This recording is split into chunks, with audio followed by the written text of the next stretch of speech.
সমুদ্রে রাশিয়ার তেল ট্যাঙ্কার আটকানোর পরিকল্পনা করছে ন্যাটো।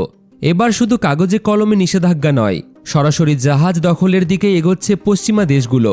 ব্রিটেনের প্রতিরক্ষা সুরক্ষা জানাচ্ছে, ন্যাটো সদস্যরা এমন রুশ সংযুক্ত তেল ট্যাঙ্কার আটকানোর বিষয়ে নিয়ে আলোচনা করছে যেগুলো ভুয়া পতাকা ব্যবহার করছে বা কোনো দেশের পতাকা ছাড়াই সমুদ্রে চলাচল করছে। এই জাহাজগুলোকেই বলা হয় রাশিয়ার শ্যাডো ফ্লিট। শ্যাডো ফ্লিট মূলত শত শত পুরনো তেলবাহী জাহাজের একটি নেটওয়ার্ক। পশ্চিমা নিষেধাজ্ঞা আর তেলের মূল্যসীমা এড়িয়ে এই জাহাজগুলোর মধ্যেই রাশিয়া, চীন, ভারত, তুরস্ক বিপুল পরিমাণে তেল পাঠাচ্ছে। বলা যায়, রাশিয়ার তেল রপ্তানির সবচেয়ে বড় ভরসাই এখন এই শ্যাডো ফ্লিট। পশ্চিমা দেশগুলোর দাবি, এইসব জাহাজ আন্তর্জাতিক সমুদ্র আইনের একাধিক নিয়ম ভাঙছে, তাই এগুলোকে আটকানো আইনসম্মত। তবে সমালোচকদের মতে, ন্যাটো যদি সরাসরি ট্যাঙ্কার আটকাতে শুরু করে তাহলে সেটাকে জ্বালানি ডাকাতি হিসেবেও দেখা হতে পারে। এতে রাশিয়ার পাল্টা কঠোর প্রতিক্রিয়ার ঝুঁকিও রয়েছে। ব্রিটেনের ভিতরেও এই সিদ্ধান্তকে ঘিরে চাপ বাড়ছে। খবর অনুযায়ী রয়্যাল মেরিন্সদের সম্ভাব্য অভিযান সম্পর্কে ব্রিফ করা হয়েছে।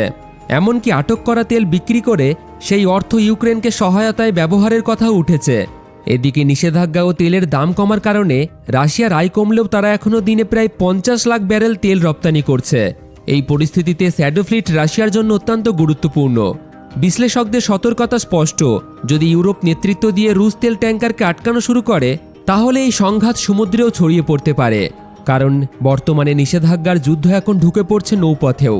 তো বন্ধুরা, এই বিষয় নিয়ে আপনাদের কি মতামত কমেন্টে অবশ্যই জানাবেন। ভিডিও ভালো লাগলে একটি লাইক করে বন্ধুদের সাথে শেয়ার করে দিন। আর এই রকম জিওপলিটিক্স নিউজ শোনার জন্য আমাদের চ্যানেলটিকে সাবস্ক্রাইব এবং ফলো করে রাখুন।